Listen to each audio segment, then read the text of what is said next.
दररोज स्वयंपाक करून कंटाळा येत नसला तरी सुद्धा भाजीला काय बनवायचं या विचाराने नक्कीच कंटाळा येतो. भाजीला काय बनवायचं या विचारातच आपला भरपूर वेळ जातो. कधी-कधी असे झटपट होणारे पदार्थच बनवायला आवडतात आणि त्यातील सर्वात फेमस प्रकार म्हणजे खिचडी भात. खिचडी भात हा सर्वांनाच आवडतो आणि तो झटपट सुद्धा होतो. लहान मुलांपासून ते मोठ्यांपर्यंत सर्वजण आवडीने खातील. चला तर मग अगदी झटपट होणारी खिचडी बनवायला घेऊया. इथे मी पातेलं गरम करत ठेवलंय.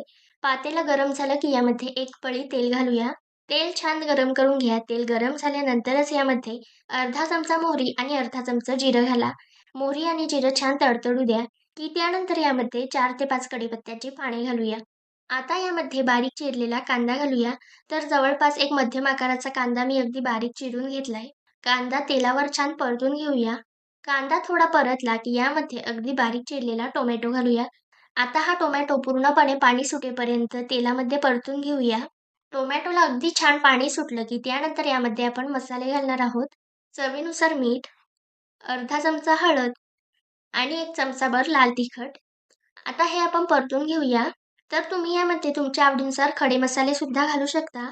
पण आज आपण अगदी साध्या पद्धतीमध्ये खिचडी बनवतोय. त्यामुळे इथे मी कोणतेही खडे मसाले वापरले नाही.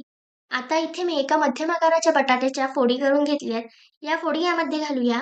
तर फोडी फार मोठ्या करू नका, कारण बटाटा शिजायला वेळ जास्त लागतो. अशा मध्यम आकारामध्ये फोडी करून घ्या. या फोडी छान मसाल्यामध्ये परतून घेऊया. त्यानंतर यावर झाकण ठेवूया आणि 2 मिनिटभर बटाटा वाफेवर शिजवून घेऊया. असं केल्यामुळे बटाटा छान मसाल्यांमध्ये मुरला जातो. 2 मिनिटांनंतर झाकण उघडूया. 1 चमचाभर गरम मसाला घालूया. त्यानंतर इथे मी 2 वाटी तांदूळ 3 ते 4 वेळा स्वच्छ धुवून घेतलेत. हे तांदूळ आता यामध्ये घालूया. तर तांदूळ तुम्ही कोणताही वापरू शकता. जे तांदूळ मी रेग्युलर वापरते, तोच तांदूळ इथे वापरलाय. त्यानंतर आता हे तांदूळ व्यवस्थित मिक्स करून घेऊया. मिक्स करून झाल्यानंतर यामध्ये गरजेनुसार पाणी घालूया. तर पाणी आपल्याला गरम घालायचं आहे. पाणी थंड वापरू नका. इथे मी 2 ग्लासभर गरम पाणी घातलंय. आता यावर झाकण ठेवूया आणि हा भात शिजवून घेऊया. अशा पद्धतीने आता खिचडी अगदी झटपट तयार झालीये. गरमागरम मसाला खिचडी ताटामध्ये वाढूया.